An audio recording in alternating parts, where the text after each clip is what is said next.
Hey everybody, it is Cal Nitro for Nitromaniac TV's Wrestling Unlimited, and joining me on the line today, it's been a while since we got a chance to talk to this cat, but he's joining me because it's the fall edition of Moorhouse and Sods. It's the mighty, from the House of Moore, the Moorhouse. Ole.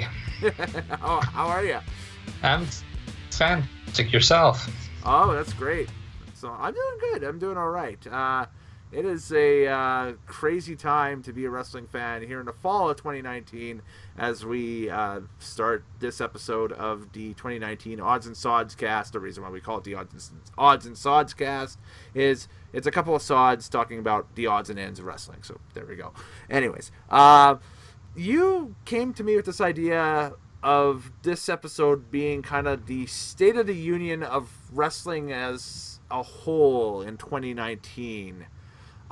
We are just wrapping up probably the most anticipated and hottest month in pro wrestling that we have seen in a long, long time. And I mean, this month with all the premieres and some pay-per-views that went great and some pay-per-views that didn't go as great, and companies building up for big shows coming up in the month of November and such.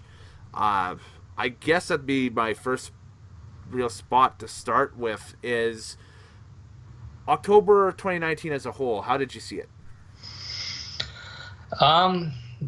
Basically, a lot of promotions were establishing dominance where they rank right now in the spectrum of sports entertainment wrestling. Mm-hmm. We've seen it's hard to say because we've seen WWE do their premieres to try to compete with the uprising of AEW. We saw the surprise of NWA rise up with their power show that came out of nowhere, and it's blowing roofs off the buildings. Yep.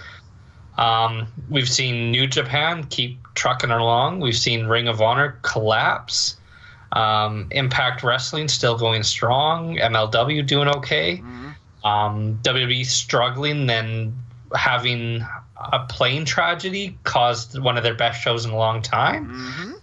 It's confusing and exciting. It's strange. It's weird. Yeah, and it's one of the weirdest things in the world. Yeah, it's been very interesting, and I think we can. I don't like to focus on the negative first, but we should maybe focus on the negative first, and the negative, of course, being the companies that didn't fare so well in October. My first one that really comes to mind that sticks out is Ring of Honor. And man, how that company has fallen from being a 50% reason, and I do put the success of the G1 Supercard 50-50 on Ring of Honor and on New Japan. It was as much Ring of Honor wrestlers on that card as there was New Japan wrestlers on that card. But that success of that card and selling out that building with that amount of people being there for that live house, which was amazing. He felt that Ring of Honor was really onto something. To their attendance figures recently, they went on a UK tour, I think, over the past week and a half or so as we record this, and they were struggling to fill out 500-seat houses right now. Yeah, they weren't selling tickets. I know their Pennsylvania tour also was poor, maybe 10 to 15% capacity. England, they showed comparisons between last year and this year. Last year, they had a full house in the same house. This year, they were at 15-20% capacity. I don't want to peg it on the elite taking off and grabbing their ball and going to AEW and starting up a new company and whatever, because there's still a lot of great wrestlers on the Ring of Honor roster. Matt Taven, Marty Scurll, and even the younger guys you got coming up now. Who's all there? The John Greshams, the Shane Taylors, you got Flip Gordon, etc. There's still huge stars over there. The problem is that I don't know. I think they're just suffering from an issue that WWE has suffered for years, and that's just bad creative. Absolutely. They also relied a lot on New Japan talent for the last few years, which helped them become established, but now that New Japan Ring of Honor relation's kind of going stale, and they haven't worked together in a few months now. Yeah, exactly. And I'd like to find out exactly what happened with that relationship. If that was just a deal where something happened in the aftermath of the G1 Supercard that caused them to rip and kind of break apart, or if that was, a ROH becoming a victim of its own success a little bit and trying to be a little bit more too ambitious than they already were, if that makes sense, going into the rest of the year at that point. As far as I know, Ring of Honor still with Sinclair. They still got major money behind them. I think the way that another factor we can look at too with their downfall is the way that they've treated and looked at this altercation with the fan in the Northwest there over the summer, with the whole fan Bully Ray Velvet Sky incident there, where the fan got pulled backstage and basically it was like a mafia style threatening session. Like Bully Ray was going to cut off a pinky or something like that. I don't think it was that far. I don't think it was that far, but you get what I'm saying, But anyway, yeah. Yeah, that's kind of the start of the Ring of Honor problems. They had some talent that was going to be going to the Super Junior tournament that fell through. That kind of ended that New Japan. That was the last time New Japan Ring of Honor worked together. And then recently, Joey Mercury quit and went on a whole tirade. I saw that. Disclosing everyone's pay with the company. I saw that, and some of the issues that he brought up during that was very eye-opening and almost, left people aghast. Like the whole Kelly Klein concussion thing, where she was okayed for a independent tour of South Africa while nursing a major concussion, is a little...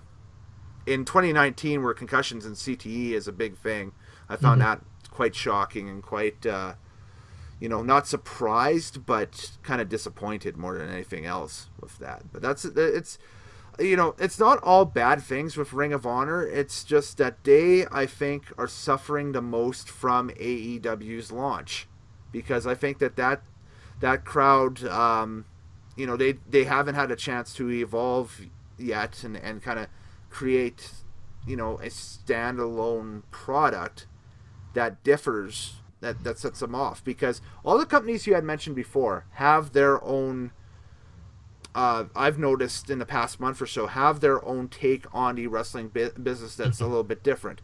Impact Wrestling has become quite quickly the trendy, cool, hip nightclub type wrestling. Again. Yeah. They've been there before. But this is a wheelhouse that they're comfortable with, right? And that's the thing.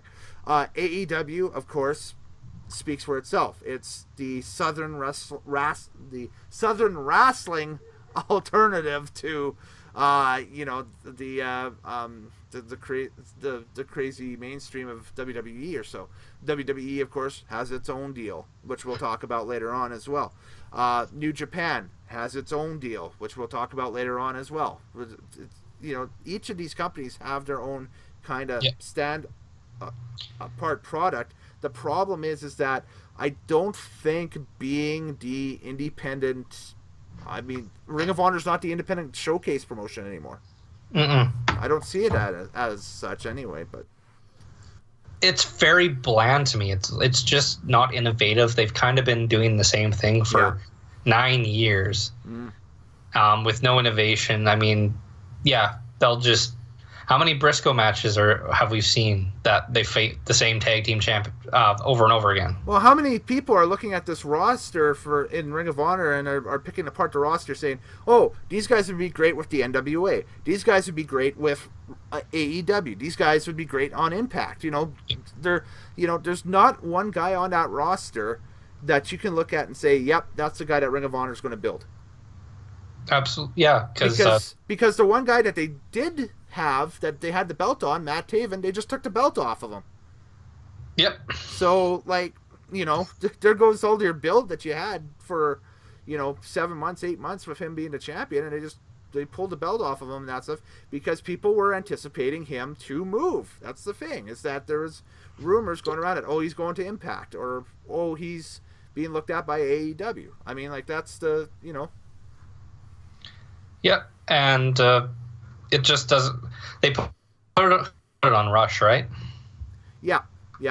That was. And then they ruined their relationship with the Mexican promotion there. Yeah, with what was it, CMLL? CML. Yeah. Yeah. CMLL. Yeah. So they gave Rush the title, and then they ruined their relationship with CMLL because he had an exclusive with them until that changed. Mm-hmm. So, man, it's how the mighty have fallen with that. I didn't even bother. I had last year myself, just speaking as a fan, I picked up in the summertime last year in anticipation to picking up, beat the box office tickets for the G1 Supercard. I joined the Honor Club just so I can get a discounted price on those tickets and that stuff and first crack at them and everything, and it worked great.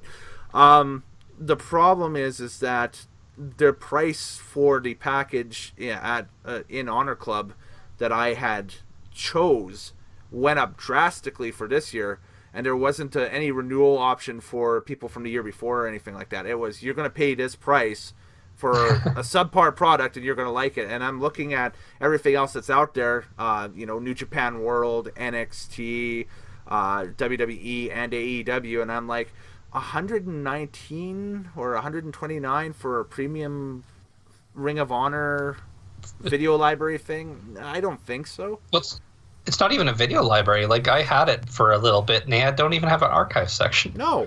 They have some old shows up, but they don't have a lot of them. That's it. Just custom-picked ones, and most of it's all single-match archives.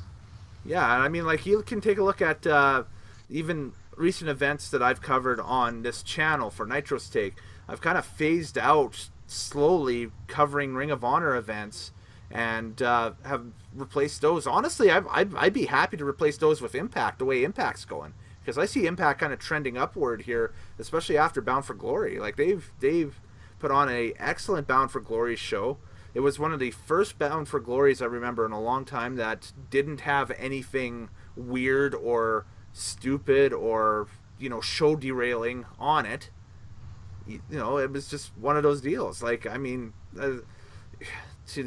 I'm so disconnected now from the Ring of Honor product that it would almost be like, foreign to me to tune in to check it out. I might order Final Battle just to see what they've got, but there's not really any motivation to. It's crazy to say. Like, I wouldn't say a year ago this time, but a year and a half ago this time, Ring of Honor was dominantly the second best company. Absolutely, yeah.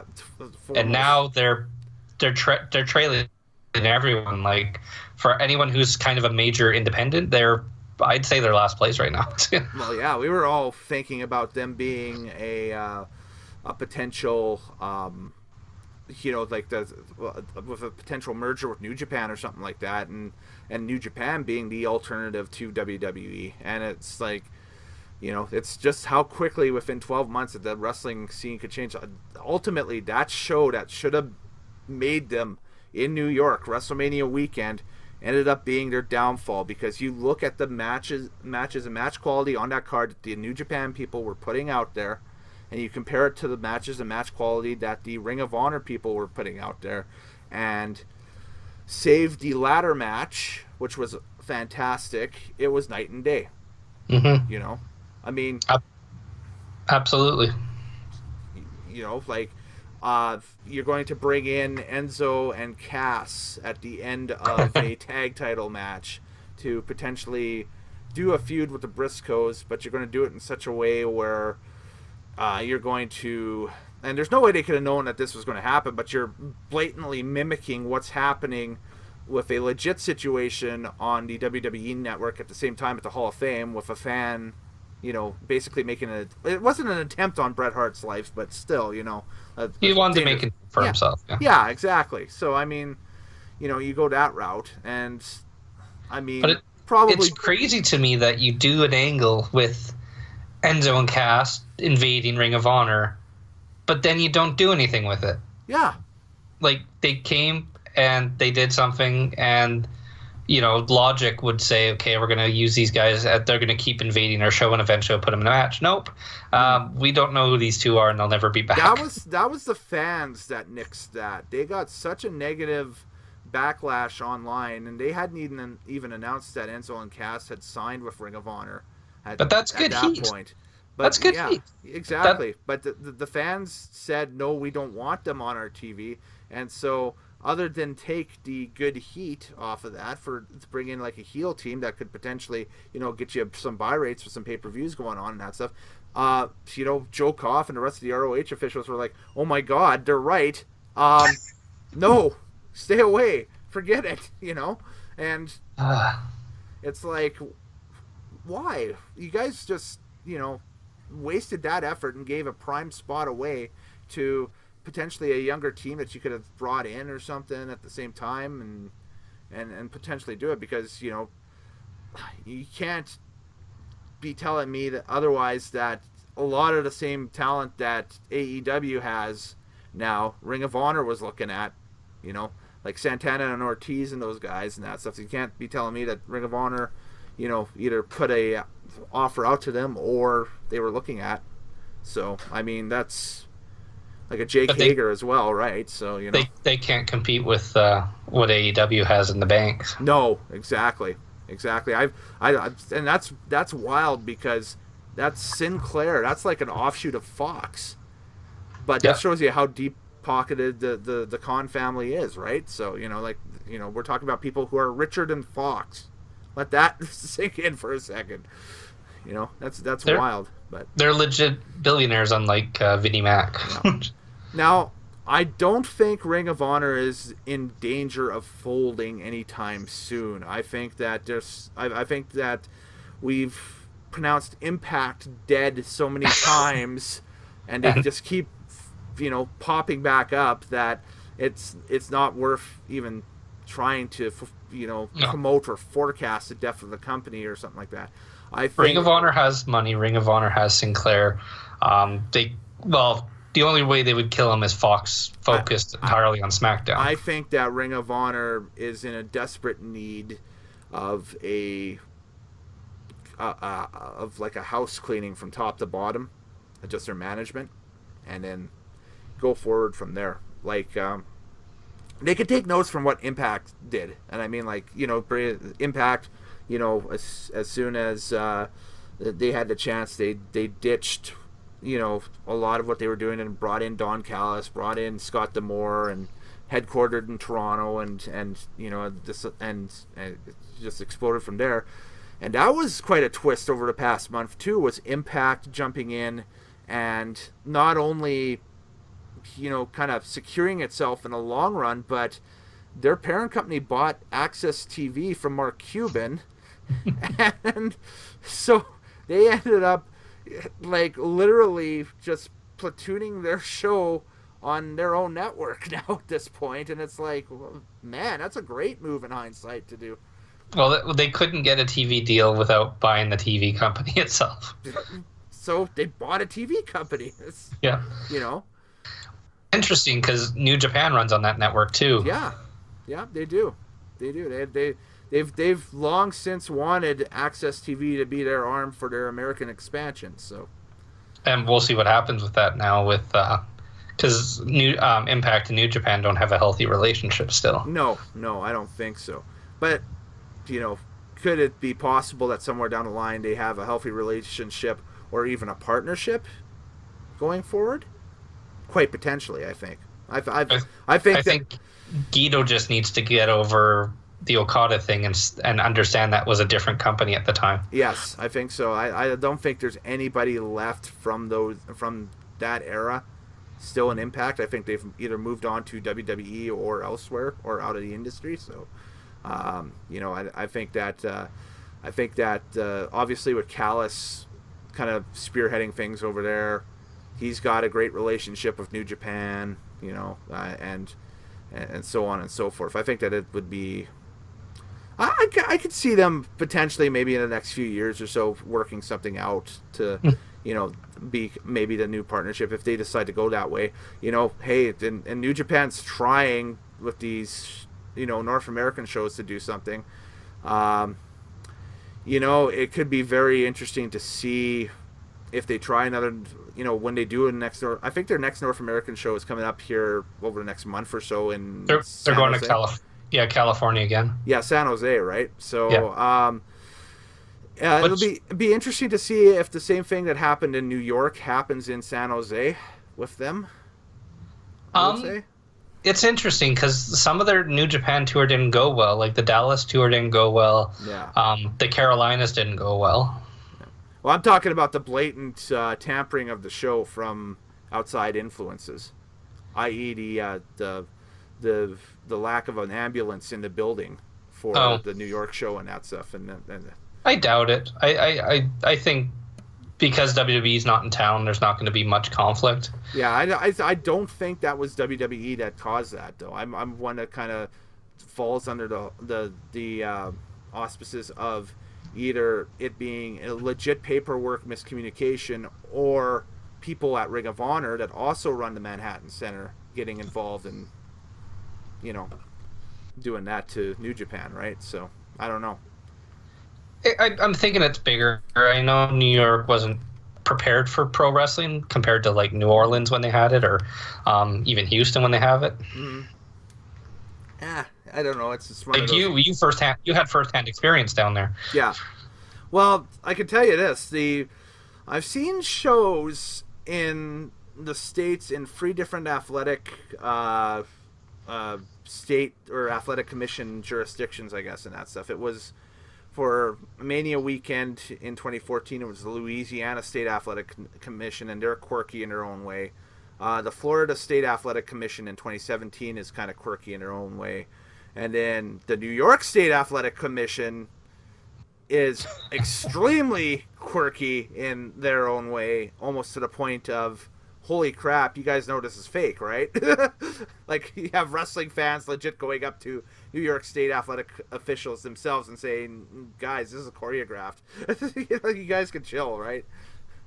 But, yeah. You got to remember, MMA wasn't legal in New York till a few years ago. Yeah. I mean, like, it's only like 2 or 3 years ago, exactly. So, but, yeah, no, it's completely wild. And then if you go and see an event out in Phoenix and that stuff, it's like, oh, it's a show. It's like, does the West Coast get it and the East Coast don't? I mean, like, that's weird, I've listened to the Sirius radio station, like the Fight one, where they talk about wrestling. They have some interesting callers there from the South, so it wouldn't surprise me if half the East Coast thinks it's real. Mm-hmm. It's still real to them, damn it. Hey, that kid was on. I saw him on NWA. Yeah. Well, segue. There we go. What do you think of NWA Power? Have you watched any of these shows? I've watched 2 of them, the most recent one and the second one, and I gotta say it's pretty enjoyable. It's a bit campy, but it's fun. I love the studio wrestling environment that they're trying to push for this, and it's kind of cool seeing a studio wrestling environment in 2019 be relevant again.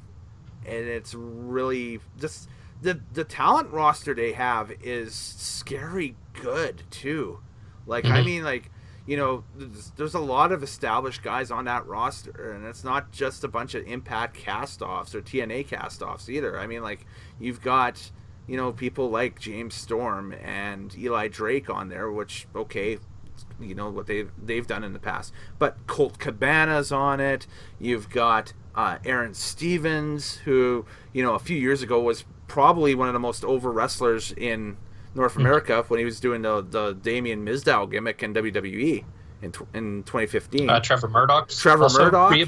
Yeah, has resurfaced in the NWA as well, and their women's division is a star-studded lineup of the best undercard workers from every Shimmer show I've seen live in the past 3 years, so or 4 years or whatever, and that's great. I love that, which is Awesome. With Allison Kay, the former Sienna from TNA, the NWA Women's Champion right now, but there's a whole bunch of great talent underneath there too that are just chomping at the bit.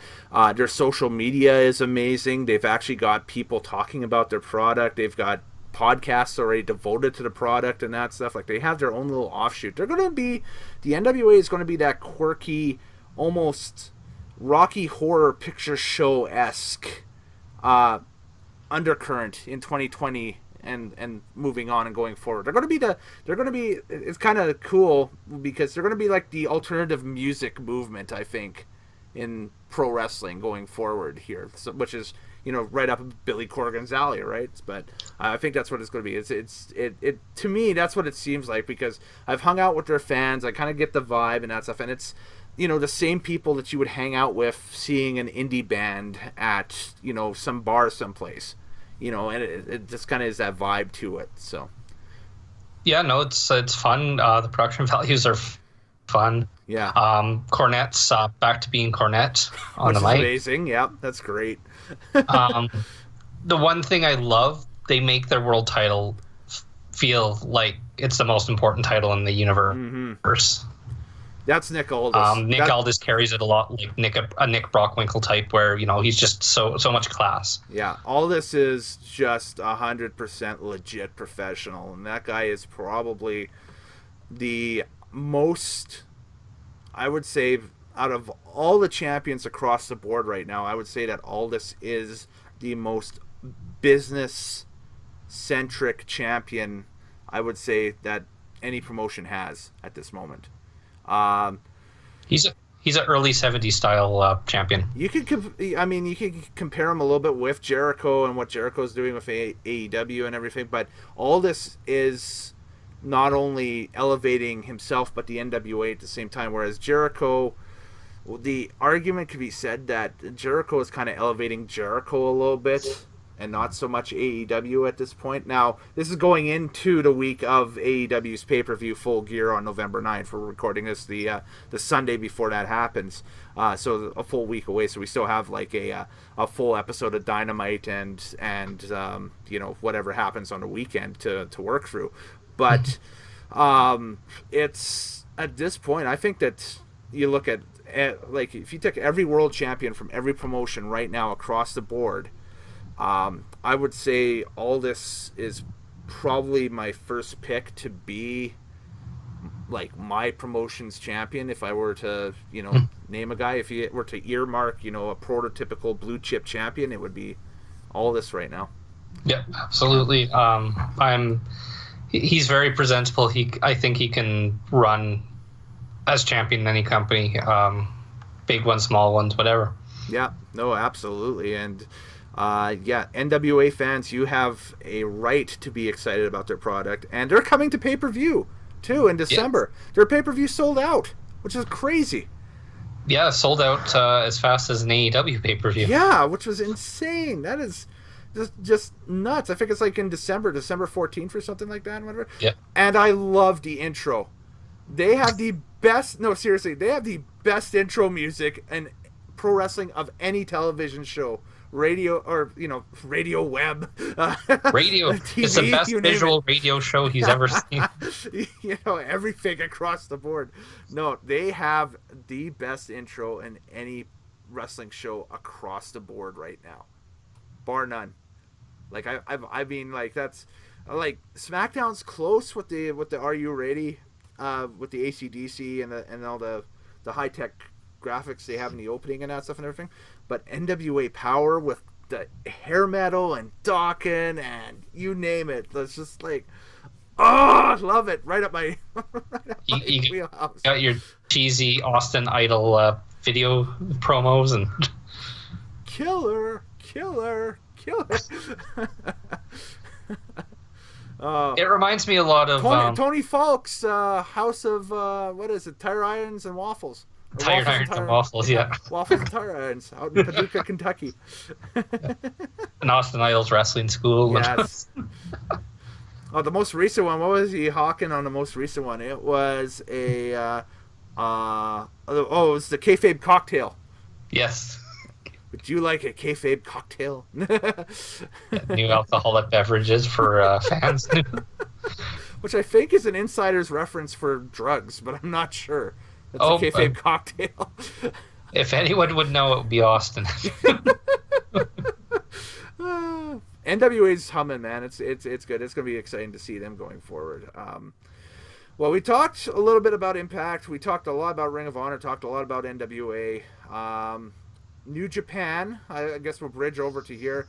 They're going to be rolling along. I think that the roots of partnership between them and AEW might be kind of still in discussion right now, if anything. But I think by Wrestle Kingdom, we'll probably get some announcements on some cool stuff that they're going to do. That's just my prediction on it. We found out that Chris Jericho and Hiroshi Tanahashi are going to have a match on the second night of Wrestle Kingdom, which is going to be phenomenal. Jushin Liger, even though I think they sped up the program with Minoru Suzuki too quickly, I wanted that to be Liger's farewell program was against Suzuki and make it like an Iron Man match or a death match or something like that. Something where they could both go MMA in the ring and just absolutely just, be two old men just hurting each other, I guess, pretty much. But he got a 6-man tag, didn't he? Yeah, he's got a kind of like a Legends deal on the second night of the Wrestle Kingdom card, I believe, where it's like an 8-man tag, and they've dusted off like Fujinami and it's just a whole bevy of. I gotta look at this, but that 8-man tag is like stacked with like New Japan legends. It's insane. So there's 2 Liger matches. So the one we're talking about is night 1. Okay, that's on night 1. Okay. Yeah, so it's Liger, Fujinami, Suzuki, and Mask. Oh, really? With Samurai against Sano, Otani, Takawa, and Taguchi. That's cool. And that's the quote-unquote farewell match with the chance of potentially something being built out of that for a singles match for night 2 that would be his true farewell to pro wrestling, right? So we'll see what happens off that and how that is. If that's a rematch with Suzuki or if it's a maybe something with Fujinami or one of the other individuals in there or something like that, or maybe like an Osprey gives them a crack at the light or the junior heavyweight belt again or something like that one more time, right? But I know they didn't talk about that. It could be Chrono. They could dust him off. Yeah. Because him and Liger had quite a feud. Oh, Chono, yeah. Chono and Liger, yeah. Chono, yeah. Chono. Yeah, Masa, my hero, Chono, as Eric Bischoff would call him. That will be interesting to see how they handle that weekend. That's one of the things I'm really looking forward to. Another thing that I'm really looking forward to, and I'm glad he's back, is Hiromu Takahashi. It's good to see him back. I saw the video of his return, and it looked like a challenge right out to Will Ospreay for that junior heavyweight belt. Yep. So, right on. Good. Happy. That's going to be amazing. And then, does Ibushi finally get that IWGP title, or does he jump? So many questions, Well, it's interesting because night 2 will have a unification match. Okay. So night 1 we're gonna have Okada and Ibushi for the world, and White versus Naito for the Intercontinental. Then the following night, the champions for both those matches will unify the titles. Okay, so they are ditching the Intercontinental title, I would say, at this point. Okay. Well, that's a sad deal, but let's face it, it was basically Nakamura's belt. And after he left the company, it's kind of just floated around and done whatever. I mean, you gave it to Omega, he's done some stuff. You gave it to Jericho, he wrestled 3 matches with it and then dropped it. And Naito's carried it forever. Naito's carried it forever in a day. You really can't do too much else with it. So, hey, less is more. And you make the U.S. belt your mid-card belt and go from there. I think that's fine. I'm completely cool with it. The only thing I remember about the IWGP Intercontinental belt was how ragged that thing looked. What was it? Wrestle Kingdom. Which one was the one that we got together and watched? Was it 12? The one with Jericho and... Yeah, that was Naito and Omega, Jericho and Omega, yeah. Jericho Omega won, and I can't remember the Intercontinental title match off of it, but I remember the belt just being a absolute... Looked like it was been through the dryer like 20 times or so. That title match was White and Tanahashi. Well, okay, yeah, White and Tanahashi, okay. Yeah. I just remember that belt just being grubby and dog-eared. It's like, this is your biggest show of the year, New Japan. And you couldn't get a new belt? Come on. In time for that? Or is that nuts or what? But, yeah, I will not be sad to see the IWGP Intercontinental belt go. I think that's... I think it's time to come and pass. And, man, this 2-day Wrestle Kingdom is going to be great. And then they're still doing New Year's Dash, I think, right after, are they not? I heard that Dash is on the 6th this year, yeah. Yeah, I heard they're doing a show, on the 6th, which is... That's 3 days. Hell, that's going to be fun. So we're going to all have to take evening shift jobs so we can stay up at night and go to bed in the morning. I might be using some holiday time there during that week. We'll see what happens. But you get holiday time? Yeah. Man. Holiday time, yo. Yeah, those Wrestle Kingdom's always fun to watch. And for now, New Japan's just doing the tag league until we get there. That's pretty cool. Yeah, I know they did just wrapped up, what was it, Power Struggle here a few days ago, and that's where they announced, Jericho coming back and a whole deal and everything. The one downside I really didn't like, and this was just because of the travel issues and that stuff with the tsunami over in Japan and everything like that, was Moxley not being there to defend the U.S. heavyweight belt, and then they had to drop it. And Juice and Lance Archer now kind of being that feud for it. I still would like to see Mox come back and get a kind of redemption shot at it. But if it's... That might still be in the works for, Wrestle Kingdom potentially or something down the line as well. It all depends.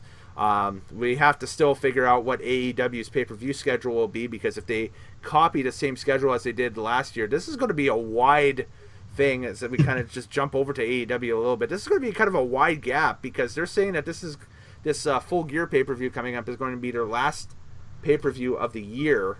Yep. And their first one last year, or first one earlier this year, was Double or Nothing, which was in May. So you're telling me they're going to run December through April with no major show? I'm like, I don't think that's going to happen, but...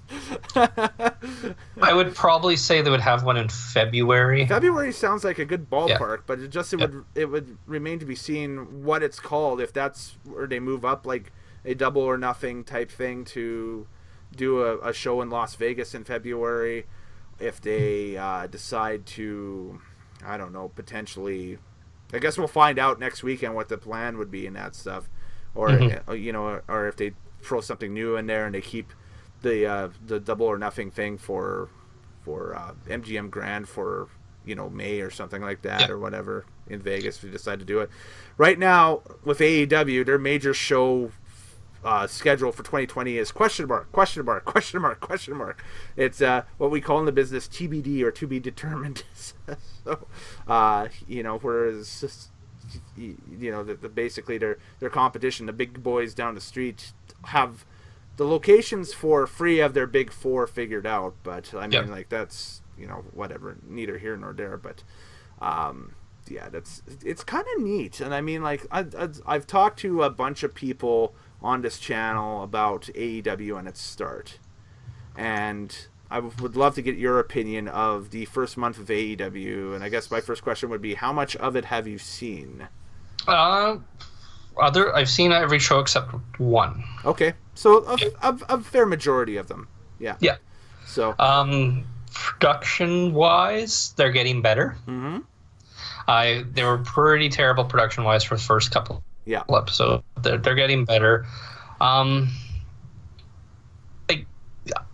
think they need to bring in more backstage stuff or interviews. I know WWE does that to death, but for me, it can be entertaining to build some angles with backstage vignettes or whatnot. Right. That's one thing they're missing. There's not a lot of break between the action. It's match after match after match after match for the most part. And I think that'll come. I think they just need to just get more shows under their belt, create more of a buzz, and just keep hammering it out there, out of the park. And that's the whole thing. Is people have asked me, how long can they keep up this pace where it just feels like every week's a pay-per-view special for them? I said, well, for the first year, they're going to have to keep it up, because that's going to be the only way that they can garner attention, is they're going to have to constantly outperform WWE week after week after week. And I mean, by the time we've wrapped recording on this one, we've seen it where even WWE on their worst week, in their worst possible situation, just phones down to Orlando, platoons in a bunch of people, and they pull a 2.5 rating out on a Friday night, which is the best rating they've ever had on Fox since moving over there. So I mean, like, that's a competition that they're against. They're against the 600-pound gorilla that can do almost anything.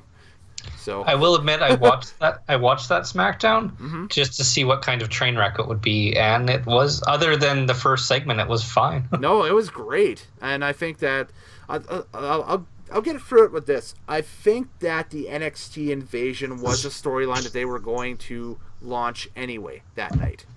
So I think that didn't really matter in the plans or anything like that. I think that they just utilized the assets that they had, and they rolled it out there, and now it looks like that NXT took advantage of, SmackDown when they were down and out. Yeah. Which is, that's fine if you're trying to build something for, Survivor Series and the inclusion of NXT.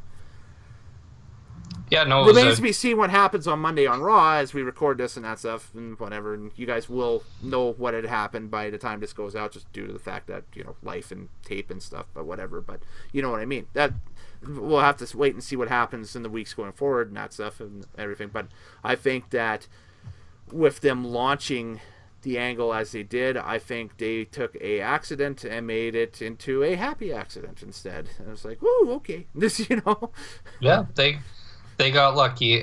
From what I've heard, there was a chance where the NXT talent could have been late. Yeah. Oh, yeah. That's why Paul Heyman was milking his promo. Yeah.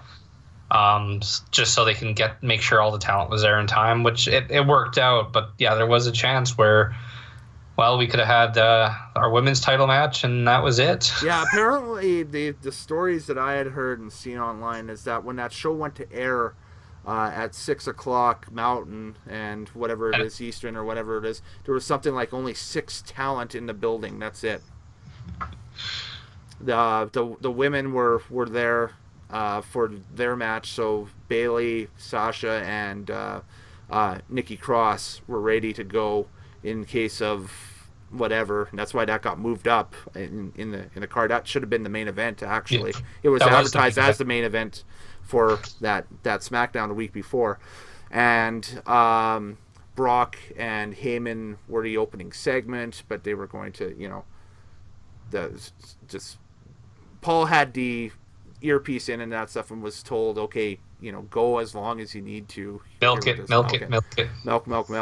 And then by the end of that opening promo, the NXT bus had arrived and everybody was there and ready to rock and roll. So yeah. So that is so cut and dry and so last minute. But that's pro sports. That's anything can happen off of that. So anything can happen in the World Wrestling Federation. You know what I mean? Oh boy, can it!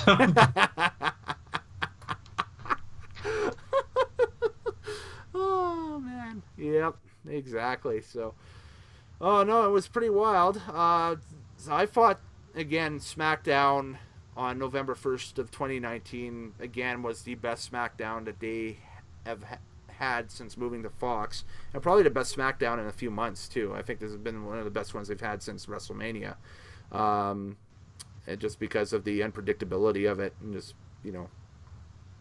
it was fun just seeing people get chances at things, right? So, or And spots. we were saved from a Roman Reigns Baron Corbin match that was highly promoted. I would rather see Adam Cole versus Daniel Bryan for the NXT title over Baron Corbin and Roman Reigns on a main event on a Friday night. Yes, I do appreciate that. Yeah, I think that was a quite the old card subject to change in our favor. We'll put it that way. And and that's that fine writing at the bottom of every wrestling flyer from the beginning of time. Card subject to change. And you know, when that happens, sometimes it's bad, sometimes it's good. We just lucked out, and it was very, very good for all of us who are wrestling fans. And that's because the show actually became a lot more watchable with the talent that they had than what it normally is, which is weird. That also doesn't say good things for people who have to watch SmackDown next week. Yeah, because I think they're probably going to bank what they were going to do this week to next week. So, anyway, well, let alone that, wait till Raw on Monday. Oh, man. There's a lot of problems right now. Do you want to talk about it? Yes, we're in the WWE section. Let's go for it. So, Saudi Arabia couldn't have gone worse. You're telling me. Everything from a rumored financial issue with the payout from the last couple events, to the feed being pulled by Vinnie Mac, to the delayed planes for over a day, to where the wrestlers were being hostage, to where Vinnie Mac decided to bail before his talent can get out and not show any leadership. And then, they finally got home last night. Yay! Yeah. With a lot of them, eating up their off weekends and that stuff from this and whatever, because I don't think WWE had any house shows booked other than NXT this weekend at all, or for anything or whatever. So, because I saw a severe lack of posting from their social media team on how the house shows went down over this weekend and that stuff for this past weekend. I think that it is ultimately, Moorhouse, it's you have a shady businessman in Vince McMahon. You have a shady businessman in the Saudi government. What happens when shady businessman meets shady businessman? You get shady business. And somebody usually ends up in a body bag. This time we were lucky that nobody got killed over there, but from what it sounds like, it could have been very close too. So I don't know, but it just is.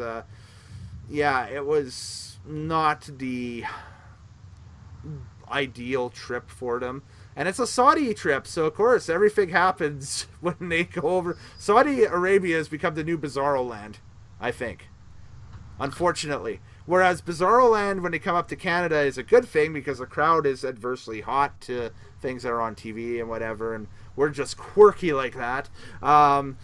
The trips over to Saudi Arabia is Bizarro Land, where if something can go wrong, they will during that show, because they have not had a clean show yet over there, and they've done 4 of them.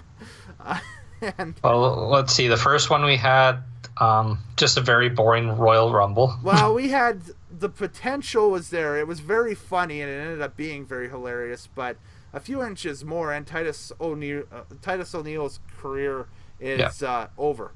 If he slides in, he goes either neck first or shoulder first into the edge of the apron at the speed he was going. Yeah. That was your highlight of that one. Then the second one, you had 4 old men injure each other with Taker and Kane and Hunter and Sean. Yep. Then you had the next one, one of the worst matches ever on paper. 2 old men trying to injure each other. With 2 old men trying to injure each other instead of Goldberg, accidentally injuring each other. Yes. Yeah. And then this one you have, Saudi lockout. Yeah. This is just... I mean, they have the deal. They have the business deal. And I think they obviously will have to work out what they want to do, with the deal going forward. I imagine that if they try to cancel out the litigations and the legal ramifications of it and that stuff, forever and a day would be so detrimental to WWE. Like, it could potentially create a situation where I don't want to say WWE would go out of business, but it would be severely financially detrimental to them. They'll be hanging out with Ring of Honor. Yeah, exactly. They'd be at the opening of our podcast in the winter time when we do the winter odds and sods at that point. If we look at this, But. It'll be interesting to see what they do in April, because from what I'm hearing and reading, half the talent has no interest in ever going back now. Yep. The pool of talent that stayed home for this one was about the same pool that stayed home from the last one. So your Daniel Bryans, Sami Zayn, I think Kevin Owens was in there too. Yeah, Kevin doesn't go because he's friends with Zayn. Yeah, he's friends with Sami, which is that's cool. The women. The women don't go, yeah. They don't go. They've just allowed Natty and Lacey on this one to do a historic match, and their gear was very. It reminds me of those suits from Naked Gun. Well, no, not just that. It reminds me of just training day stuff.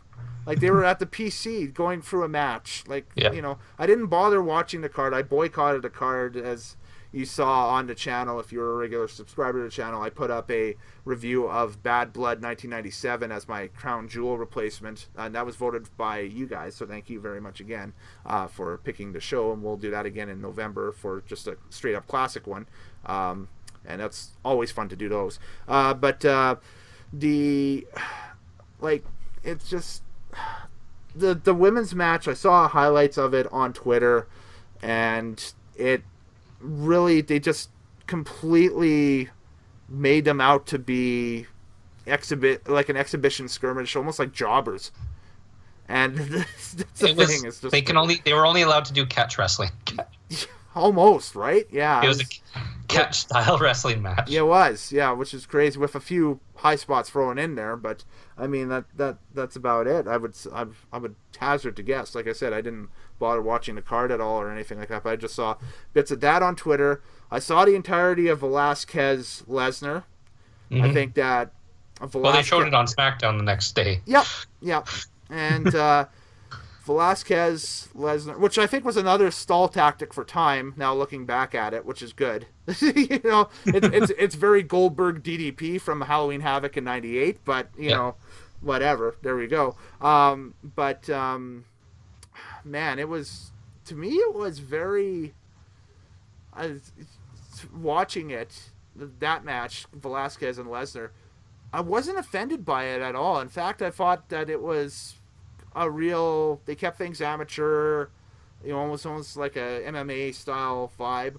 I wouldn't mind seeing both of them go at it again, but this time in the States, you could throw a Ultimate Fight type deal with it. I'm saying bring back the Lions. I'm saying bring back the Lions Den for this one. Yes, bring back the Lions Den for Velasquez Lesnar too. We're gonna have to wait until Kane heals up though, because he's in horrible shape now. Yeah, that's what I heard. He got banged up pretty good. So. He's probably out for a couple months with a leg injury. Yeah. It was a knee issue or something, like his knee buckled in it or something like that. Yeah. So. Well, he was working with a bad knee to begin with. Yeah, and I think it finally decided to give way there and that stuff. Well, perhaps he'll finally get the surgery that he needs and that stuff and he'll come back, because he was doing really well in AAA before, getting signed by WWE and that stuff. And I think listening to that After the Bell podcast that came out and everything, Triple H was saying that Velasquez wants to make this his thing now, kind of like how Rousey made it her thing. Yeah. So, that's kind of cool.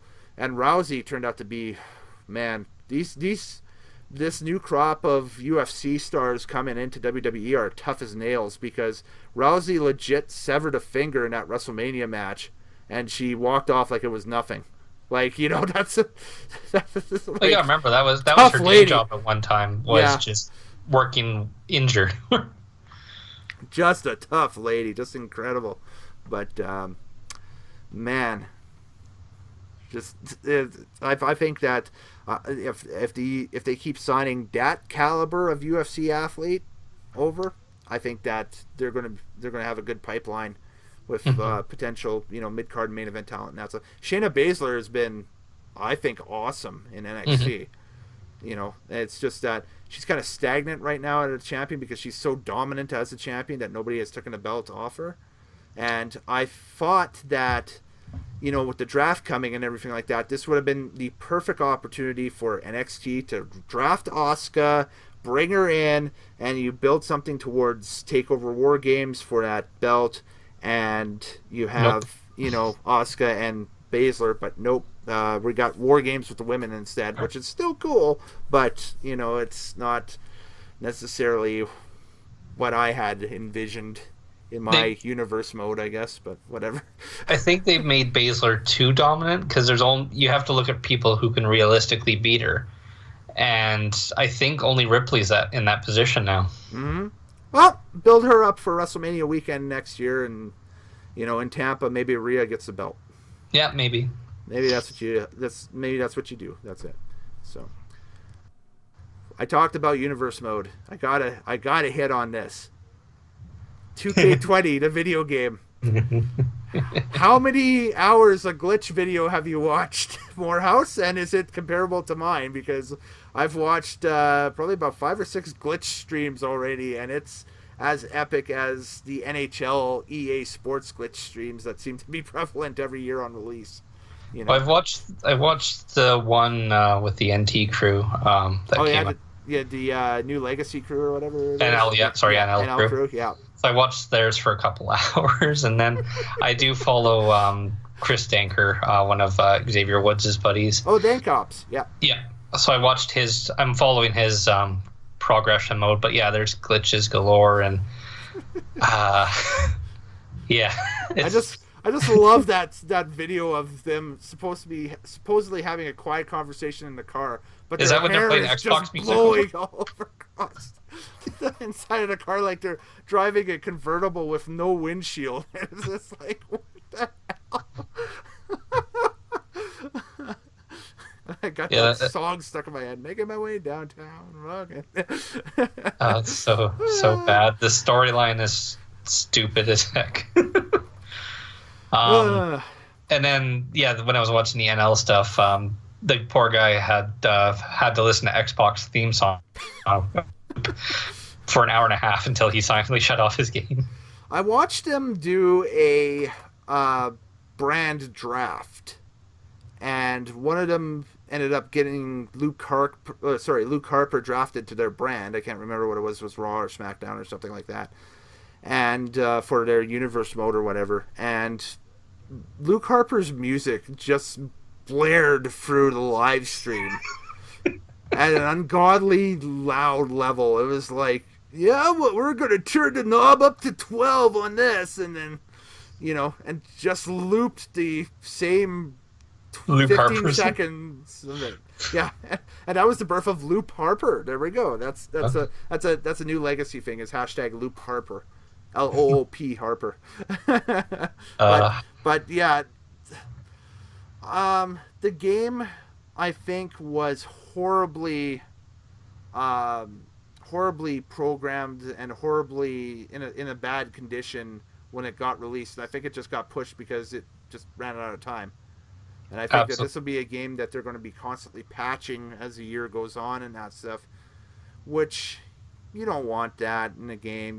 You bought wrestling games in the past as well as I, and we like having everything off get-go, and I'm a kid of the N64 era. The game you buy is the game you get. You don't get any updates. You don't get any patches. You want to update? That's what the custom character screen is for. You update your characters in there. That's why you have 60 plus custom character slots, so you can throw in your crappily made Chris Jericho COD because he just debuted on Raw, the week before or something like that, right? So I spent at least an hour or 2 hours making a horrible Van Damme and No Mercy. Yeah, see, there we go. Exactly. I mean, how many times for the past years and that stuff did we end up with, on the PS3 and PS4 versions of the game previously, we ended up with Gallows and Anderson after they just jumped, or from Community Creations with people who actually know what they're doing, right? So, I love community creations. Yes, because the cause there, a lot of people spend a ton of time on, and to those people, thank you very much, because you guys are amazing when it comes to creative wrestlers and created cause and everything like that. So, like, if I'm looking for, a Kerry Von Erich Kaw of his 1991 garb or something like that, because I have a hankering to have Kerry and Ric Flair for an Intercontinental title in my Universe mode or something, you guys have it, and it's like, hey, great. So, It's awesome, because I know my skills when it comes to create a wrestler is pretty pathetic. I can't. I like, the last one I made, I downloaded like pretty much everyone from Bullet Club and 2K17. Okay. And then I'm like, well, I want to make a new guy for Bullet Club, so I ended up making like this Afro disco basketball puncher. My go-to was always a character that I called Misguided Youth, and he was just this 5'0" cruiserweight dressed in goth gear, and that's basically Darby Allin, but terrible. We'll put it that way. Whereas Darby Allin is actually kick-ass. So, Misguided Youth. Oh my god. Yeah.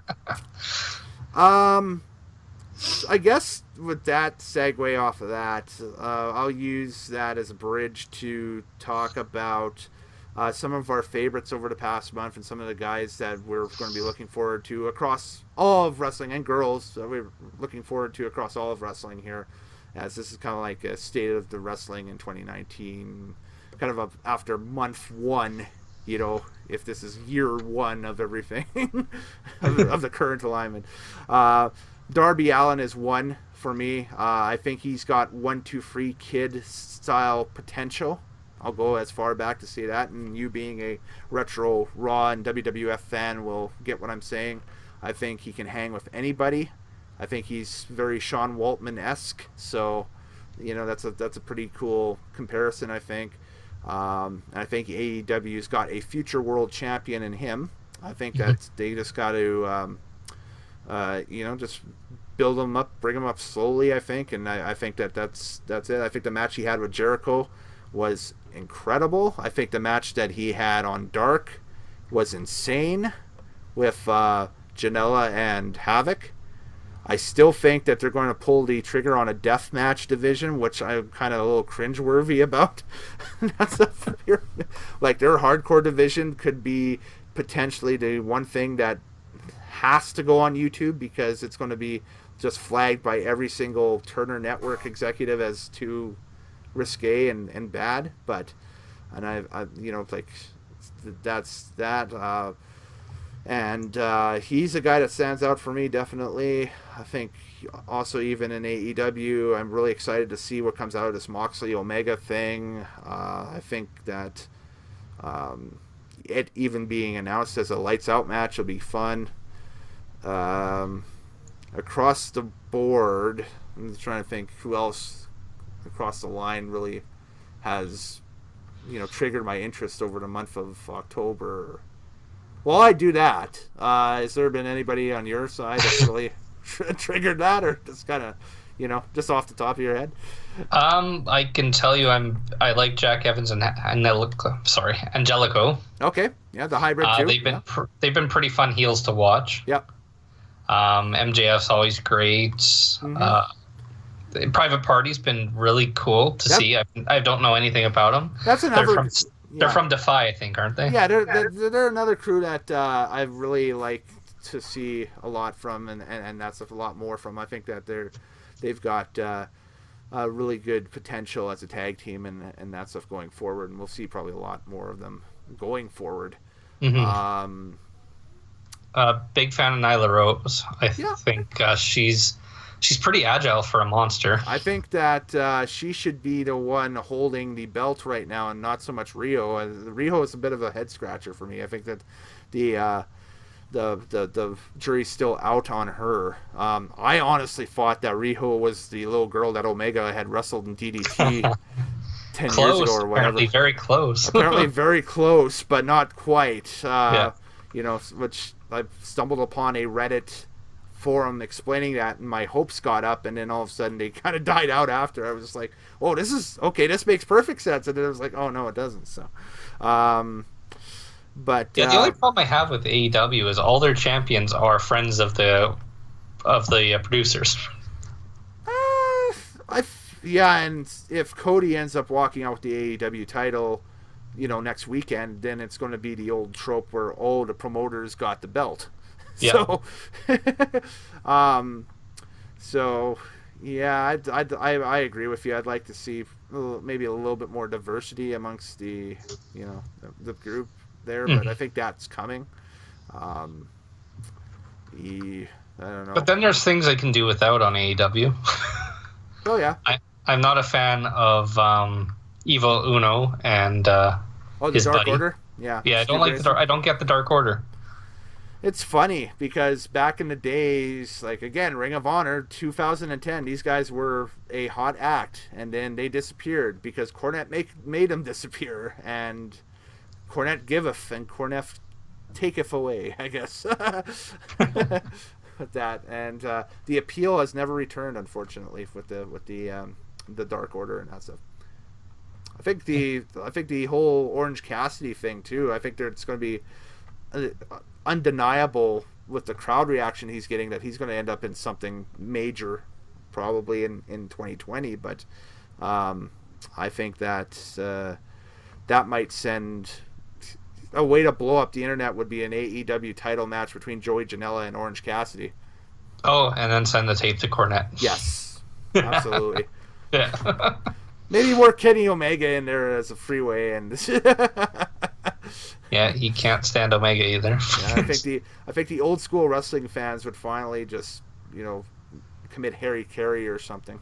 What are your thoughts on Britt Baker? Kind of boring. Yeah, and I was talking with in one of our previous special podcasts last month with a friend of mine, TL, and he had talked about not understanding Britt Baker, what the whole appeal was, and I was like, well, hopefully they flesh this out over the next few weeks and that stuff.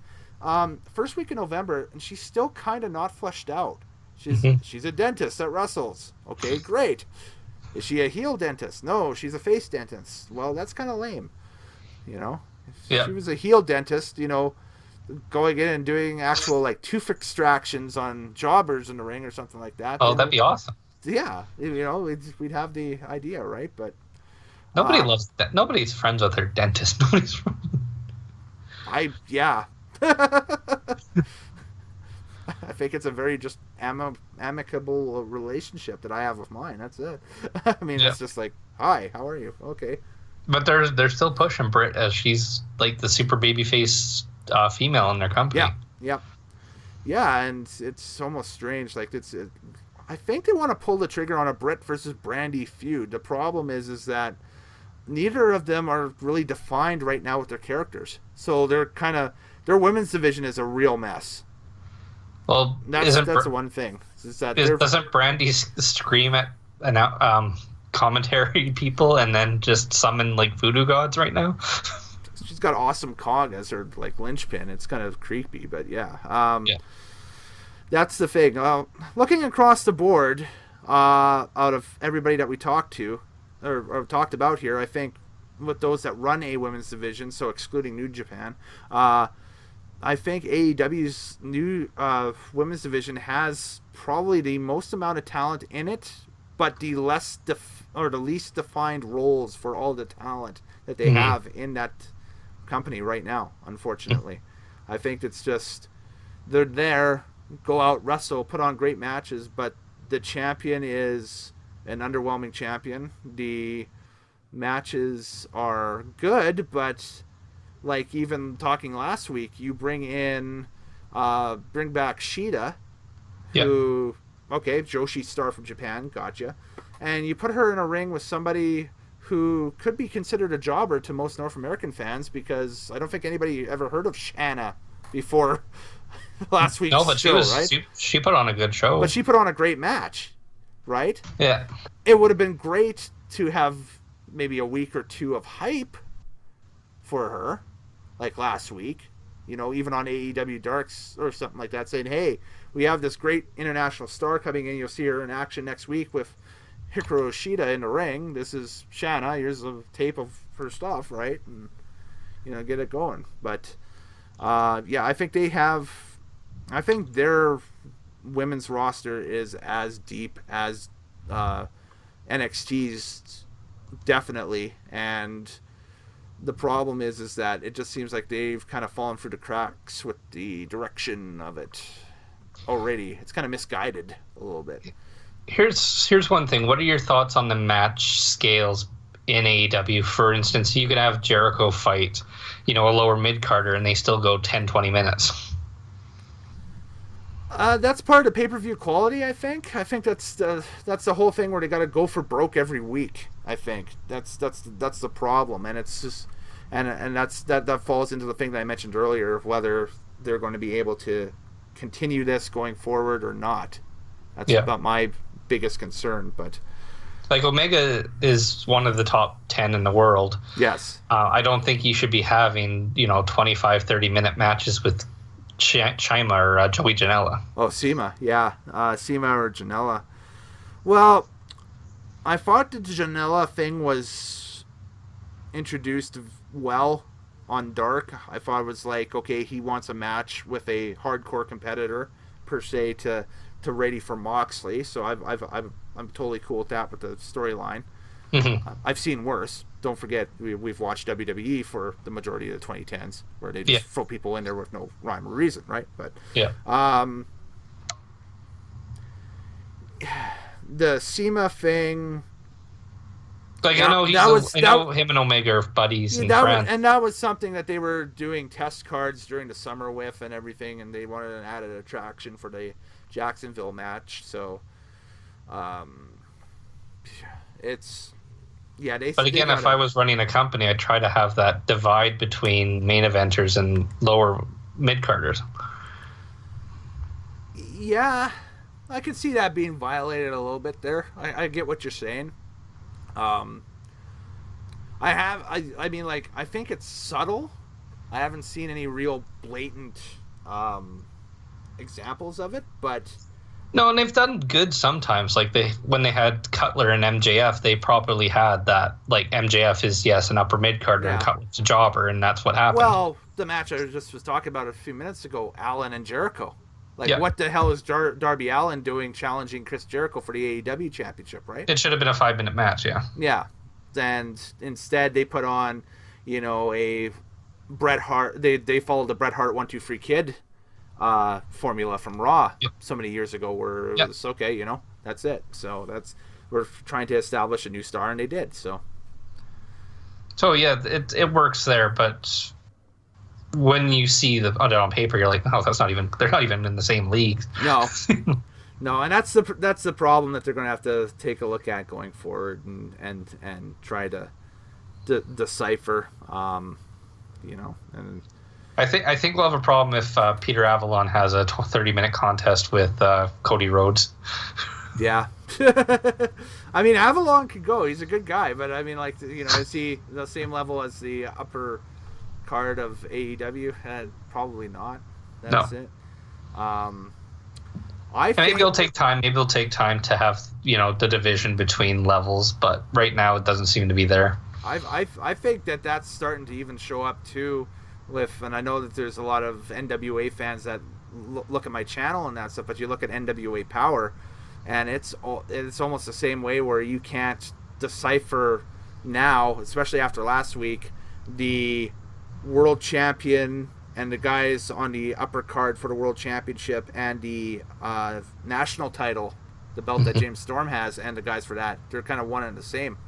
Yeah, they're all the top guys. The top 6. Like, that whole opening segment this week was pretty much that entire group.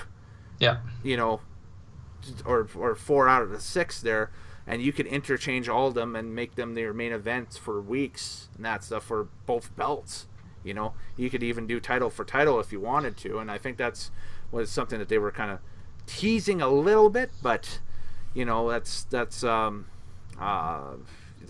something that I wouldn't do this early out of the box with the NWA product. I think you want to keep both those belts separate on separate people. Because they're saying, like, hey, once you got the secondary title, you're the next guy. But you have to clearly define the role of, okay, national champion is mid-card, and world champion obviously is top guys with that. I think that's Yep. the one issue that they've got, you know. And their tag team division is still a little too indie for me. Oh, you're not looking forward to this title change you're going to have maybe next episode? Maybe potentially next episode. Well, no, not that.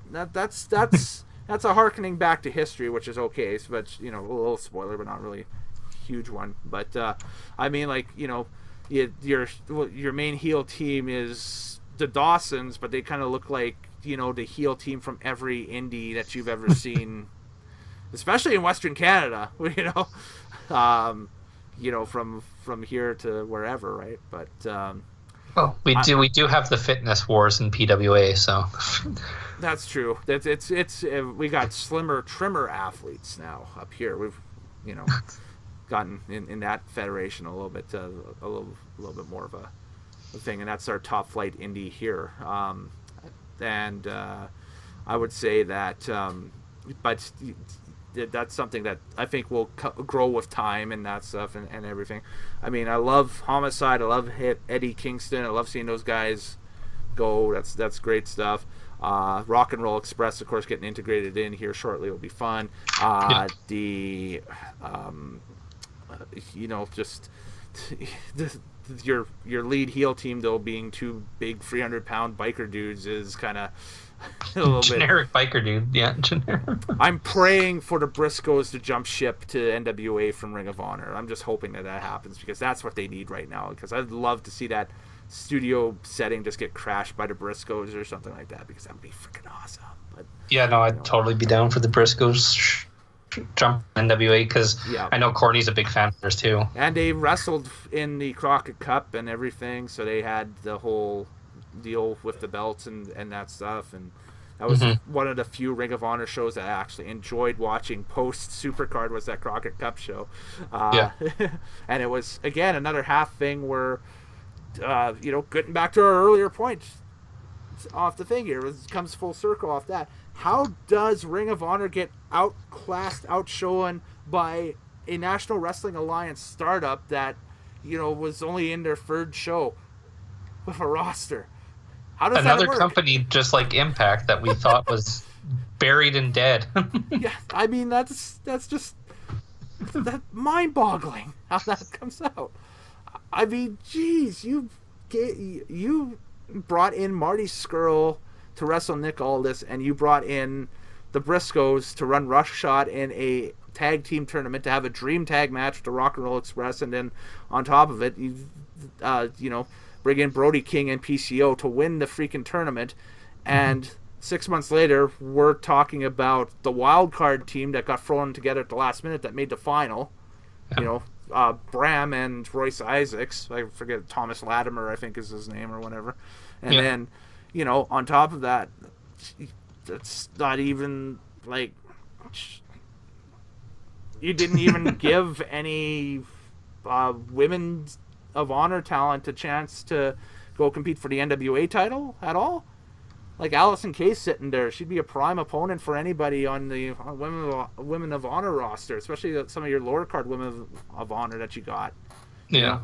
Like, I don't know. I think Sinclair's missing the boat. I really do. I think they could have merged with NWA and they could have had a great product, but they didn't. I think that, I don't predict that happening, but I think that if that did happen, I wouldn't be surprised. You know?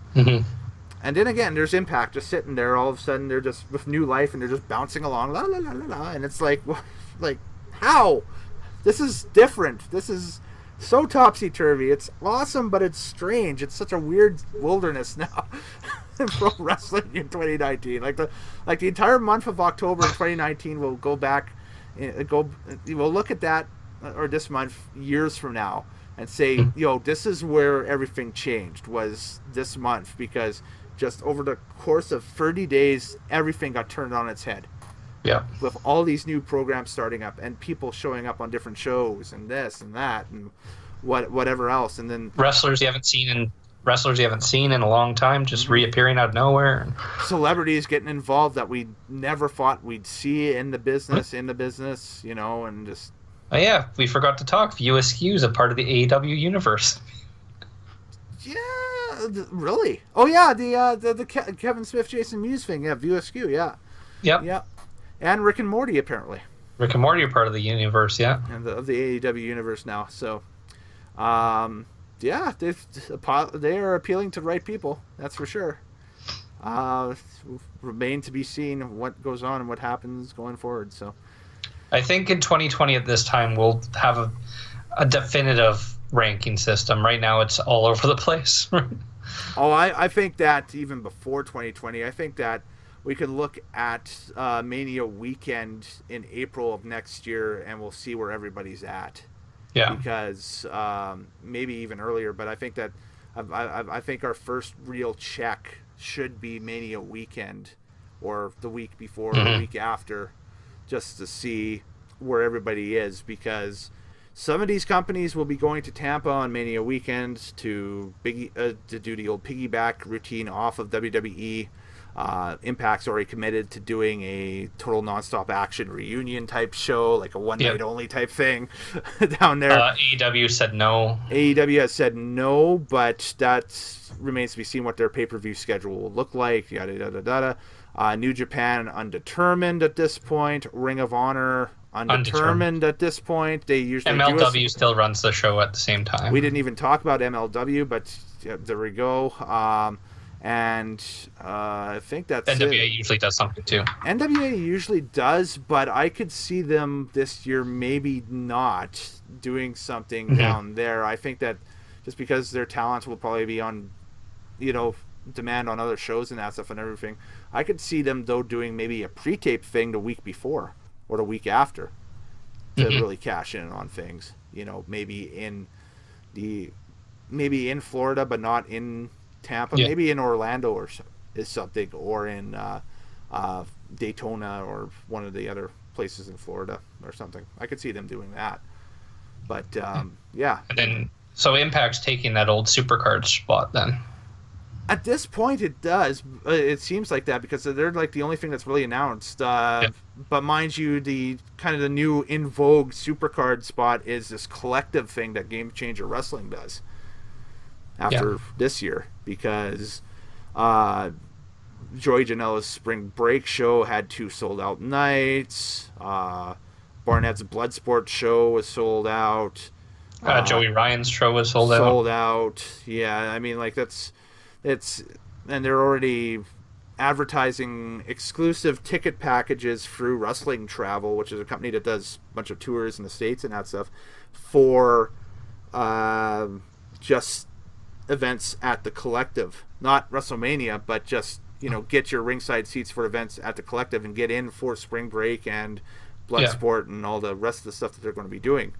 Yeah, which is all stuff that they're going to be streaming out on Fight TV anyway. So, it's it's quite the thing where you almost wish there was like 2 or 3 of you to watch it and enjoy everything, right? But it's too much, so we're all going to get burnt out. We are, yeah. I mean, we already are, but I mean, after the month of October, but it's going to be insane. But anyways, I think that we're about 80 minutes in here, so I think there's a good time as any to cut this one off for this time. But we'll check back for sure in the spring of 2020 and see where everything is here and that stuff. But the state of wrestling right now after the historic month of October in 2019 was insane. Exactly. So, where can I find you on the socials? I'm at the House of More on Twitter. On Twitter, you can follow him at House of More. You can follow me on Twitter at Kellen Nitro. I got Instagram too, and of course, like and subscribe on this channel as we talk about more things going forward and that stuff. But anyways, later days, happy wrestling watching for Moorhouse. I'm Kellen Nitro. Thanks again for tuning in, click and play, and checking us out, and we'll discuss more in the future here on Nitro Maniac TV's Wrestling Unlimited.